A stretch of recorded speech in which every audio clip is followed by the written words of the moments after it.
میں عدلیہ کے اوپر آتی ہوں، لیکن کیونکہ آپ نے بات کی ہے کہ فوج کا یہ ہے کہ حکومت کہیں نہ کہیں یہ لگ رہا تھا کہ حکومت فوج اور ایک بڑی اوپوننٹ پارٹی کو لڑوانا چاہتی ہے، اور شاید اسی لیے اب کہیں نہ کہیں ریکنسیلیشن آپ کہہ سکتے ہیں، مذاکرات نہ کہیں، ریکنسیلیشن اس ادارے کے درمیان اور بانی پی ٹی آئی کے درمیان ہو گئی ہے، اس لیے یہ سٹیٹمنٹ آیا ان کا کہ مذاکرات کی جائے، اپنا نمائندہ دیا جائے بات چیت کے لیے۔ نہیں نہیں، یہ انہوں نے حکومت کو چھیڑنے کے لیے دیا ہے۔ دیکھیں، میں آپ کو بانی پی ٹی آئی کے مذاکرات کی کنڈیشنلٹی میں بتا دوں کیا ہوگی۔ بانی پی ٹی آئی جو ہے، وہ پہلی بات میں آپ کو بتا دوں کہ وہ کوئی ڈیل کر کے باہر نہیں آئیں گے۔ دیکھیں جو بندہ قید میں ہونا، اس کی سٹیٹمنٹ اس وقت تک انڈر ڈیوریس ہوتی ہیں جب تک وہ باہر نہیں آ جاتا، ٹھیک ہے نا۔ بات یہ ہے کہ پی ٹی آئی کے بارے میں یہ بات میں پورے کانفیڈنس سے کہہ سکتا ہوں کہ وہ کسی قسم کی ڈیل نہیں کریں گے، کسی سے بھی نہیں کریں گے۔ نہیں، اب دیکھیں نا، آپ یہ کہہ رہے ہیں کہ وہ ڈیل نہیں کریں گے، لیکن دوسری طرف تو اسٹیبلشمنٹ کہہ لیں، فوج نہ کہیں، اسٹیبلشمنٹ تو بات چیت کرنا ہی نہیں چاہتی ہے، کسی قسم کی نہیں کرنا چاہتی، تو بات تو تب ہوگی نا، ڈیل تو تب ہوگی نا جب اسٹیبلشمنٹ کوئی ان کو کرے گی، کوئی بات چیت ان کے لیے تیار ہوگی کرنے کے لیے۔ دیکھیں، آپ ماضی میں کتنی ڈیلز ہوئی ہیں، اب آپ دیکھ لیں۔ میاں صاحب حکومت سے ہٹے، ٹھیک ہے نا جی، وہ گئے جیل میں انہوں نے ڈیل کی، ٹھیک ہے نا جی، اور وہ ملک سے باہر چلے گئے۔ بی بی باہر گئیں، باہر سے انہوں نے ڈیل کی جس میں ایک غیر ملکی حکومت بھی انوالو تھی، اس کے نتیجے میں این آر او ڈرافٹ ہوا اور وہ ملک میں واپس آ گئی، ٹھیک ہے نا جی۔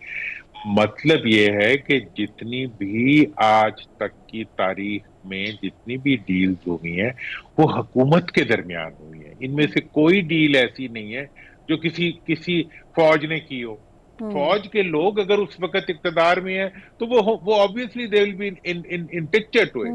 حکومت کے علاوہ کسی کے پاس اختیار نہیں ہوتا، وہ کسی کو چھوڑ دے یا کسی کو رکھ۔ اب جو کنڈیشنز ہیں، آپ بتا رہے ہیں کہ جو کنڈیشنز کہ وہ مذاکرات سے نہیں آئیں گے، لیکن جو کنڈیشنز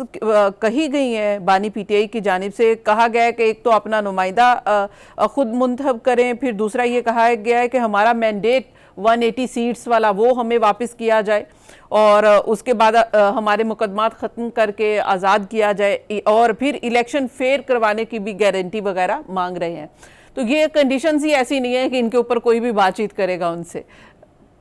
نہیں، ان کنڈیشنز کے بغیر بات چیت ہو ہی نہیں سکتی، انہی پہ بات چیت ہوگی۔ تو کیسے ہوگی؟ کہ کیا پھر وزیر اعظم شہباز شریف صاحب کو کہا جائے گا کہ بھئی ریکویسٹ آپ سے یہ ہے کہ کرسی چھوڑے، اور یہ پھر اب بانی پی ٹی آئی کو دینی؟ اب آ جائیں نا، آپ اسٹیبلشمنٹ کو سائڈ پہ کر دیں، میں مذاکرات بتا دیتا ہوں کس طرح ہوں گے۔ مذاکرات اس طرح ہوں گے کہ دیکھیں، مذاکرات کے بارے میں ایک مطالبہ بڑا کلیئر ہے اپوزیشن کا، کہ وہ کہتے ہیں کہ جو 8 فروری کے الیکشنز تھے وہ فیئر اینڈ فری نہیں تھے، بلکہ وہ الیکشن سے پہلے بھی پری پول ریگنگ تھی، الیکشن کے بعد بھی اس میں 45 سے 47 کا ہوا۔ تو مطلب یہ ہے کہ سب سے پہلی چیز جس کو حکومت کو تسلیم کرنا پڑے گا، آپ دیکھیں پالیٹکس میں ڈسیپشنز ہوتی ہیں، وہ فوج کو کہہ رہے ہیں، کس کو کہہ رہے ہیں، وہ جس کو مرضی کہہ رہے ہیں، اور رپورٹر کو کیا کہہ رہے ہیں، اسے کیا سمجھ آ رہی ہے۔ بات سمپل سی یہ ہے کہ یہ ڈائیلاگ جو ہوگا یہ حکومت کے ساتھ ہوگا، حکومت کے ساتھ اس وقت ہوگا جب، اور یہ آپ کو میں ہسٹری بتا دوں کہ اس سے پہلے ایسا ڈائیلاگ صرف ایک ہوا ہے، اور وہ بھٹو صاحب نے کیا تھا، جس قسم کا بانی پی ٹی آئی ڈیمانڈ کر رہے ہیں۔ اس وقت بھی پری پول جو اسٹیبلش ہو گئی تھی 77 کے الیکشنز میں، اور اس کے بعد جو پہلی ڈیمانڈ تھی اپوزیشن کی وہ یہ تھی کہ ہمارے قیدیوں کو رہا کرو گے تو ہم بات کریں، اور جو سیٹیں جن پہ ریگنگ ہوئی ہیں ان کو متنازعہ تسلیم کرو گے تو بات ہوگی۔